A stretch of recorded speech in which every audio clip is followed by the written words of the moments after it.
Hindi namin kikitain sa trabaho kung magtatrabaho lang kami yung kinikita namin sa bangketa eh. Natikman mo na ba ang baga ng baboy ni Ay de las Alas ng Quiapo na kahit mayaman na at patong-patong na ang alahas sa katawan, hindi pa rin tumitigil sa paghahanap buhay. Nakakaubos lang naman siya na 20 to 30 kilo araw-araw. Paano ba naman hindi? Bukod sa masarap, nakalisawsawan na may maraming sibuyas ka pa. Kaya naman pala pinipilahan at binabalik-balikan siya ng mga suki niya. Ma'am, magkano po ang atay nyo? Baga po. Ay, baga ba yan? Baga ng mama mo. Ano po ito, ma'am? Baga ng baboy. Ah, baga ng baboy. Magkano po ganyan? May 20 tayo, may 50, may 100 sa styro. Ito, yung 20. Yes. Alin yung 50? Ito po. Ito. Yung 100, Sa styro naman. styro. May timbang yung ganito nyo, ma'am. Piraso. Ah, Depende piraso sa laki, lang. yung bilang. Okay. Gano'ng katagal Mga nyo ito? 15 minutes pag fried. Pero naka-adobo na kasi siya. Ah, okay. Inaadobo muna bago bago Yes, prito. para matanggal yung lansa. Okay, sige ma'am. Order ako ng tig 50 lang. 50. Gano'n na po kayo katagal dito, ma'am? Nung sinimulan ko tong baga, since 2022 pa. 2022. Oo, nag-stop ako, tapos binalik ko ulit. Ito na ba yung bunga ng mga ano nyo, ma'am? Pagbebenta ng baga? Yes, saka hotdog sandwich. Ayun, no? Ang dami mong alahas, ah.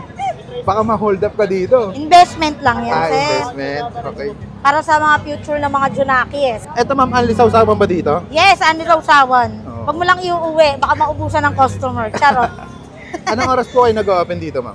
12 o'clock ng tanghali, hanggang sa maubos siya. Araw-araw. Araw-araw. Anong location nyo po dito? Carriedo Street, corner Estero Segado. Okay. Paano nagsimula itong business mo?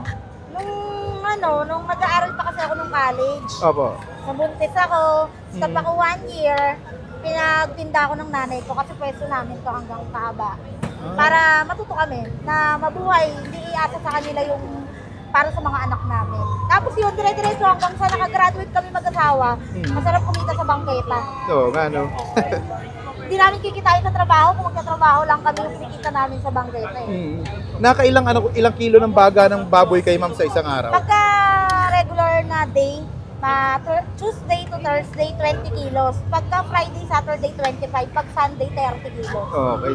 Sa dami na nagtitinda ng baga dito, ma'am, anong kakaiba sa baga nyo po? Malinis, walang lansa, malasa, kasi hindi tinipid ang rekado. Yun, ang matindi doon. Sige ma'am, order ako 50 pesos. Ito pa, sir, bagong luto yan. Mainit nga, no? Bagong luto. Ano pa ang pangalan ng tindahan nyo, ma'am? Ate Jack, special baga ng mama mo. Sige ma'am, tikman ko muna to. Thank you po. At ay mga kabangers, nandito ulit tayo ngayon sa kahabaan ng Carriedo dito sa Quiapo. Titikman natin yung baga ni Ate Jack. Baga pala to ng baboy. Meron siyang 20 pesos, merong 50. Ito yung 50 na kinuha natin. Meron din silang 100 pesos na ka-styro. Siyempre, bago natin food tripin to, huwag natin kakalimutan ng Gray Smart Rice Coffee, ang kapeng gawa sa bigas. Napaka-healthy at napakasarap nito. 11-in-1 na siya. Meron siyang Garcinia Cambodia, Marine Collagen, Grapeseed Extract, Mangustin, Okralin Moringa, at pinakamatindi dito yung glutathione at saka yung barley, kasi yung barley yun yung naglalabas ng toxin sa ating mga katawan. Available sa Blue app, Orange app, saka sa Black app. Okay, tara, tikman na natin. 50 pesos lang. Oh. Anli sausawan, anli sibuyas, anli suka. Baga ng baboy. Tara, tikman natin.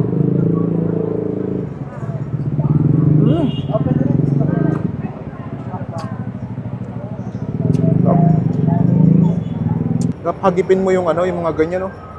Mga sibuyas. Sulit na to sa 50 pesos. Kung di mo naman kayang ubusin yung 50, 20 pesos, goods na yun. Sabi, solid. Alas, oh. Bisitahin nyo na yung baga ni Ate Jack dito sa may, lang to, harap ng Isitan. Manalo.